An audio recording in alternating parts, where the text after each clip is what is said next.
Hello friend, welcome back to my channel. আমি পলি চলে এলাম নতুন একটা ব্লগ নিয়ে। আর কয়েকদিন থেকেই হচ্ছে সমানে টিপটাপ বৃষ্টি। আর এই বৃষ্টিতে ঘরে বসে চুপচাপ থাকাটা একদমই সম্ভব নয়। আমার তো একদমই ভালো লাগে না। তো সকাল সকাল ডিউটি ছিল আমাদের পৌরসভার, তো সেটা কমপ্লিট করে আর মেয়েও বাড়িতে রয়েছে। তো বিকেলের দিকে ভাবলাম একটু কিছু করা যাক। তো চলো দেখে নাও বন্ধুরা, আজকে একটু কিছুটা কি করেছিলাম। তো প্রথমে এখানে বেশ কিছুটা চিড়ে আমি ভালো করে হাত দিয়ে ধুয়ে পরিষ্কার করে নিলাম। তারপরে চিড়েটা একবার দুবার ধোয়ার পরেই কিন্তু এরকম নরম হয়ে গেছে। এবার চিড়েটার মধ্যে আমি বেশ কিছু জিনিস মিক্স করে নেব।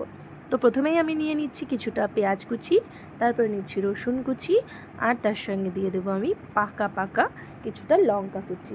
তোমরা চাইলে এর মধ্যে টমেটোও দিতে পারো। তো আমার ঘরে যেহেতু আজকে টমেটো ছিল না, যার জন্য আমি বেছে পাকা লঙ্কা দিয়ে দিয়েছি, আর দেখতেও ভালো লাগবে।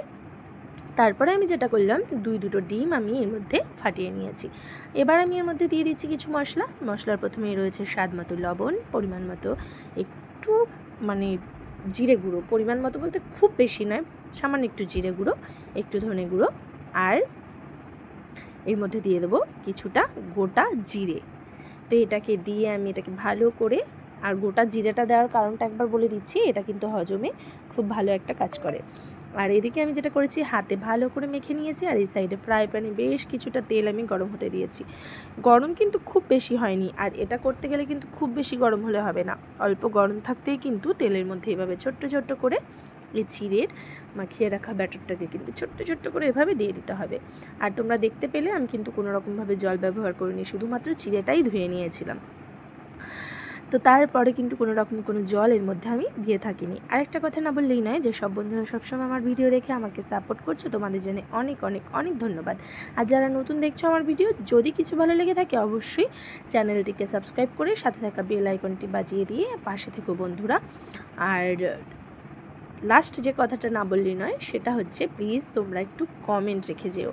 দেখতে পাচ্ছি অনেকেই ভিডিওগুলো দেখছো, কিন্তু একটু কমেন্ট করলে, যে কথাটা আমি সবসময় বলে থাকি, যারা ভিডিও করেন তাদের কিন্তু একটু উৎসাহ বাড়ে। আর তোমরা যদি একটু উৎসাহ না বাড়িয়ে দাও, তাহলে আমরা আগামী দিনে কি করে এগিয়ে যাব, তাই না? তো প্লিজ বন্ধুরা, রিকোয়েস্ট করছি একটু কমেন্ট রেখে যেও। তো তারপরে দেখো এইভাবে ভেজে নিচ্ছি, আর কি সুন্দর ফুলে উঠেছে। দেখো বন্ধুরা, একটা করে সুন্দর ফুলে উঠেছে। আর এভাবেই কিন্তু তোমরা একবার ট্রাই করে দেখো। আমাদের তো ভীষণ ভালো লেগেছে এই রেসিপিটা। তোমাদের কেমন লাগলো জানাতে কিন্তু ভুলে যেও না। তো এক করে আমি এইভাবে সব পকোড়াগুলোকে ভেজে নিয়েছিলাম। তো ভাজা কমপ্লিট হয়ে যাওয়ার পর একদম ঘরে জানলার ধারে আমাদের যে ডাইনিং টেবিল রয়েছে, সেখানে গিয়ে মেয়ে বসে পড়লাম বিকেলটাকে উপভোগ করতে। সঙ্গে হচ্ছে টিপটাপ বৃষ্টি, বাইরেটা এক ঝলক দেখিয়ে দিচ্ছি। এই দেখো কি সুন্দর না বাইরের পরিবেশটা। এখন অল্পই বৃষ্টি হচ্ছে। তো কেমন লাগলো ভিডিওটা জানিও বন্ধুরা। দেখার জন্য রইল অনেক ধন্যবাদ।